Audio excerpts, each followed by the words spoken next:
Happy சபத். சபைகளுக்கு ஆலோசனை.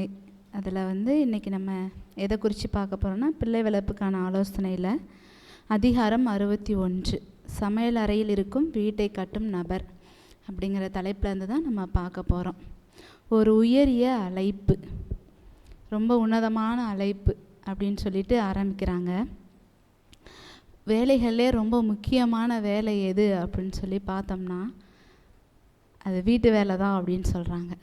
வீட்டு வேலை தான் ரொம்ப ரொம்ப முக்கியமான வேலை. அதுலேயும் சமையல் வேலை மிகவும் ஒரு அத்தியாவசியமான வேலைகளில் ஒன்று சமையல் வேலை. ஏன் சமையல் வேலை தான் அவ்வளோ இம்பார்ட்டண்டான வேலை அப்படின்னு சொல்லி பார்த்தோம்னா, சமையலுங்கிறது அது ஒரு சாதாரண விஷயம் கிடையாது. நல்ல மற்றவங்களுக்கு பிடிச்ச மாதிரி ஆரோக்கியமாகவும் டேஸ்ட்டாகவும் சமைச்சு மற்றவங்கள திருப்திப்படுத்துறது, சந்தோஷப்படுத்துறதுங்கிறது தான் மிகப்பெரிய உன்னதமான வேலை. அது மாத்திரம் இல்லை, அந்த உணவுகள் எப்படி மாறுது அப்படின்னு சொல்லி பார்த்தோம்னா, அதுதான் நம்ம உடலுக்கு இரத்தத்தை உருவாக்குகிற அந்த விஷயமாக மாறுது. அப்படின்னா அது எவ்வளோ ஒரு உன்னதமான வேலையாக இருக்கும். அந்த வேலையை குறித்து நம்ம அஜாக்கிரதையாக நம்ம ஒரு நாளும் இருந்துடக்கூடாது அப்படின்னு சொல்கிறாங்க. சமைக்கும் வேலை ஒரு முக்கியமான உன்னதமான வேலை.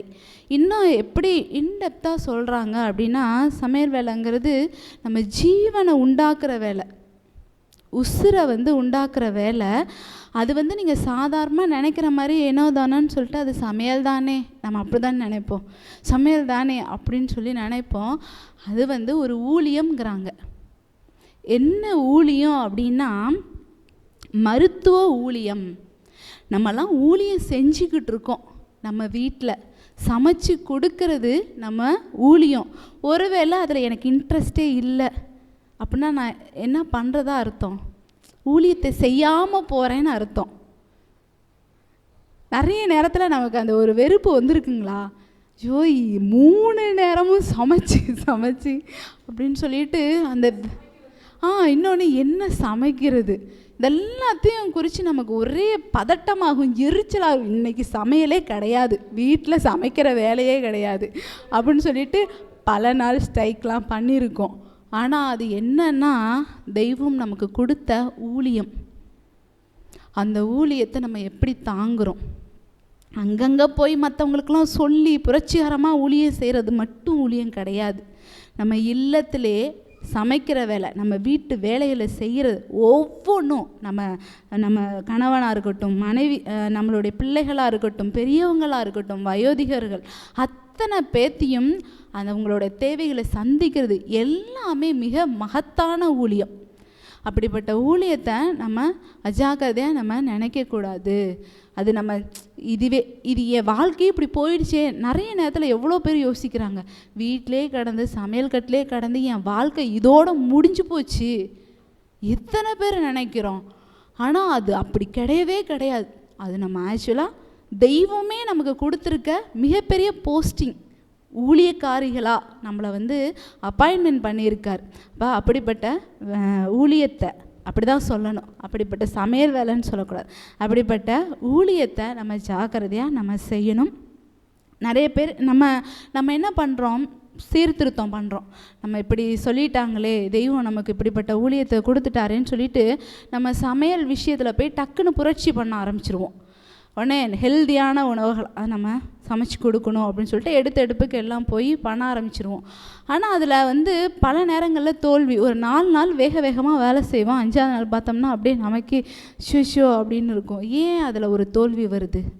ஏன் அந்த ஊழியத்தில் நமக்கு தோல்வி ஏற்படுது? நல்ல ஹெல்தியான விஷயமாக தானே நம்ம போகிறோம் அப்படின்னு சொல்லி பார்த்தோம்னா அதில் ஆரோக்கியம் இருக்குது, பட் அதில் டேஸ்ட் வைஸ் நம்ம காம்ப்ரமைஸ் பண்ணிடுறோம். அப்போ சமைச்சது நல்ல சுவையாக அப்படியே அதை போட்டு இதை போட்டு அப்படி இப்படின்னு ஒரு டேஸ்ட்டை கொண்டு வருவோம். ஆனால் இப்படி ஆரோக்கியமாக இருக்கும்போது அதில் டேஸ்ட் வைஸ் நம்ம காம்ப்ரமைஸ் பண்ணிடுவோம்.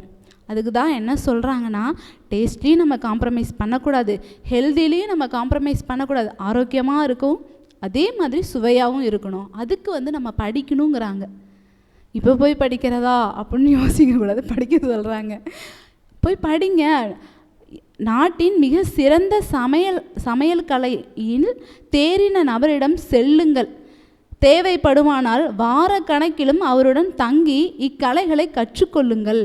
திறமையான ஞானமான சமையலை செய்ய தெரிந்து கொள்ளும் வரையிலும் இதை செய்யுங்கள். நான் அதில் சமையலில் டேலண்ட் ஆகிற வரைக்கும் நான் சமையல் கலையை கற்றுக்கணும் அப்படின்னு. வயசே போச்சு, நான்லாம் பல வருஷம் எக்ஸ்பீரியன்ஸ், நினைக்க வேணாம் அப்படிங்கிறாங்க. ஏன்னா நம்மளுடைய குடும்பத்துடைய பராமரிப்பு முழுக்க முழுக்க நம் கையில் தான் இருக்குது. கற்றுக்கங்க, உங்களுடைய திறமைகளை வளர்த்துக்கங்க. டைம் வேஸ்ட் ஆகுது, கேஸ் வேஸ்ட் ஆகும். ஹெல்தியான உணவில் கேஸ் கூட கொஞ்சம் மிச்சமாக தான் ஆகும்னு நினைக்கிறேன். அப்போ நம்ம இப்போ போயிட்டு நம்ம சமையல் கலையை கற்றுக்கிறதானா கற்றுக்கங்கிறாங்க. எல்லாமே வேஸ்ட்டு. நமக்கு ஒரு தயக்கம் இருக்கும், எந்த தயக்கமும் வேணாம், உங்கள் திறமைகளை வளர்த்துக்கங்க அப்படின்னு சொல்கிறாங்க. அடுத்தது சமையல் விஷயத்தில் நம்ம பண்ணுற விஷயம், நிறைய வீடுகளில், எங்கள் வீட்டில் கூட சில நேரம் அந்த மாதிரி பண்ணுவோம். 3 நேரமும் ஒரே மெனு, ஒரே மாதிரி ஒரே மெத்தடில் சமைக்கப்பட்ட உணவுகளை வைக்கிறது. சாப்பாடு சாம்பாரா, காலையில் சாப்பாடு சாம்பார், மதியம் சாப்பாடு சாம்பார், நைட்டு சாப்பாடு சாம்பார். அப்படி இல்லையா, காலையில் இட்லி, ஆமாம் 3 நேரமும் அந்த சாம்பாரை வச்சே முடிச்சிடும். அப்படி பண்ணாதீங்க அப்படிங்கிறாங்க. ஏன் பண்ணக்கூடாது அப்படின்னா, நம்ம உடலுக்கு சரிவிகிதமான உணவு தேவை. ஒரே உணவை மட்டும் கொடுத்தோம்னா ஒரு சத்து மட்டும்தான் நமக்கு கிடைக்கும், மித்த சத்தெல்லாம் நமக்கு கிடைக்குமானா கிடைக்காது. அப்போ 3 நேரமும் முடிஞ்ச வரைக்கும் அட்லீஸ்ட் நம்மளால் முடிஞ்ச அளவுக்கு ஒவ்வொன்றும் ஒவ்வொரு வெரைட்டியாக நம்ம 3 நேரமும் கொடுக்க சொல்கிறாங்க. சமையல் செய்வோர் ஆரோக்கியம் தரும் பல்வேறு வகையான சுவையான உணவுகளை செய்ய கற்றிருக்க வேண்டும். பலவிதமான உணவுகளை எனக்கு சமைக்க நிறைய தெரிஞ்சிருக்கணும். அப்படி தெரிஞ்சிருக்கிறது கிறிஸ்தவ மதத்தின் ஒரு கடமையாக இருக்கிறது அப்படிங்கிறாங்க. இது கிறிஸ்தவ மதத்தின் ஒரு கடமை அப்படிங்கிறாங்க. இது என்னுடைய கடமை, இதை குறித்தும் தெய்வம் கேள்வி கேட்பார். இன்னொன்று என்ன சொல்கிறாங்கன்னா, நம்ம ஹோட்டலில் டெக்கரேட் பண்ணுவாங்க பாருங்கள் சமைச்ச உணவுகளை, அந்த மாதிரிலாம் பண்ணாதீங்க, அது ரொம்ப டைம் வேஸ்ட்டு. இன்னொன்று டெக்கரேஷன் பண்ணுறதுல தான் நமக்கு வீடுகளில் பாருங்கள், நல்லா ஒரு ஏதாவது செஞ்சுச்சிட்டோம்னா அதில் டெக்கரேஷன் பண்ணுறதுல நம்ம இன்ட்ரெஸ்ட் காமிப்போம். அது பண்ணாதீங்க. நமக்கு சமையலை விட அந்த டெக்கரேஷன் தான் நமக்கு பெருசாக தெரியும். ஹோட்டலில் பண்ணுற மாதிரி நம்ம பண்ண வேணாங்கிறாங்க. அதே மாதிரி ஒரே நேரத்தில் என்ன பண்ணுவோம்னா, கெஸ்டெல்லாம் வந்துட்டாங்கன்னா நம்ம வீடு பயங்கரமாக இருக்கும். பலவிதமான உணவுகள் 5-6 வெரைட்டி 10 வெரைட்டி கூட போகும். பண்ணாதீங்க அப்படிங்கிறாங்க. ஏன் பண்ணக்கூடாது? ஆனால் டைம் வேஸ்ட், நேரம் அதிகம். அதாவது அது இல்லாமல் நம்மளோட உழைப்பு அதிகமாக இருக்கும், பணம், ஆமாம் உடம்பு டயர்டாயிரும், பணம் நிறைய விரைய செலவாகும். ஆமாம் ஆமாம். இப்போ ஒட்டுமொத்தமான எல்லா உணவுகளையும் அட்டன் டைமில் நம்ம சாப்பிட்றதுனால சரீரத்துக்கு அது நல்லதே கிடையாது. நம்ம நினைப்போம், நானும் அப்படி தான் நினச்சிக்கேன், நிறைய உணவுகள் நம்ம சமைச்சிட்டோம், இன்றைக்கி ஆரோக்கியமாக சமைச்சிட்டோம் அப்படின்னு நினச்சேன். இதை படிக்கும்போது தான் தெரியுது இது ஆரோக்கியத்தை அழிக்கும், நம்ம உடம்பை கெடுத்துரும். 5-6 வெரைட்டியை வச்சுக்கிட்டு நம்ம சாப்பிடக்கூடாது. 1 or 2 போதும். 3 நேரத்துக்கும் ஸ்ப்ளிட் பண்ணி நம்ம அதை நம்ம சமைக்க கற்றுக்கலாம். அப்படின்னு சமைச்சு கொடுத்தோம்னா இன்னும் ஆரோக்கியமாக இருப்போம் அப்படின்னு சொல்கிறாங்க. அடுத்ததாக என்ன சொல்கிறாங்கன்னா, நன்றாக சமைக்க பிள்ளைகளுக்கு கற்றுக் கொடுங்கள். பிள்ளைங்களுக்கு நம்ம கற்றுத்தரணுமா? ஏன் கற்றுத்தரணும்? நான் எனக்கு கொஞ்சம் டைம் எடுத்துக்கலாங்களா பேசுகிறதுக்கு? ஏன்னா அது ரொம்ப முக்கியமாக எனக்கு தெரிஞ்சிருந்தாலும் மறுபடியும் படிப்போன்னு நினைக்கிறேன். ஏன் நம்ம பிள்ளைங்களுக்கு சமைக்க கற்றுக் கொடுக்கணும் அப்படின்னா, இதை செய்வதன் மூலம் கிறிஸ்துவ மதத்தின் அடிப்படை கோட்பாடுகளையே அவர்களுக்கு சொல்லி கொடுக்கிறீர்கள். இதை செய்கிறதுனால நம்மளுடைய மதத்தோடைய அடிப்படை கொள்கைகளை, அடிப்படை கோட்பாடுகளை நம்ம பிள்ளைங்களுக்கு சொல்லித்தரோம். அடுத்தது, நமது விசுவாசத்திற்கு அடிப்படையான ஒரு கல்வியை அவர்களுக்கு கொடுக்கிறோம். விசுவாசத்துக்கு அடிப்படையான ஒரு கல்வியை நம்ம கொடுக்குறோம். சமையல் வேலை தானே நம்ம யோசித்தோம், எவ்வளோ விஷயத்தை எழுதுகிறாங்க பாருங்கள். அடுத்தது, நன்றாக சமைப்பதும் நமது மதமாகவே உள்ளது. நல்லா சமைக்கிறது கிறிஸ்தவ மதத்தின் அடிப்படை.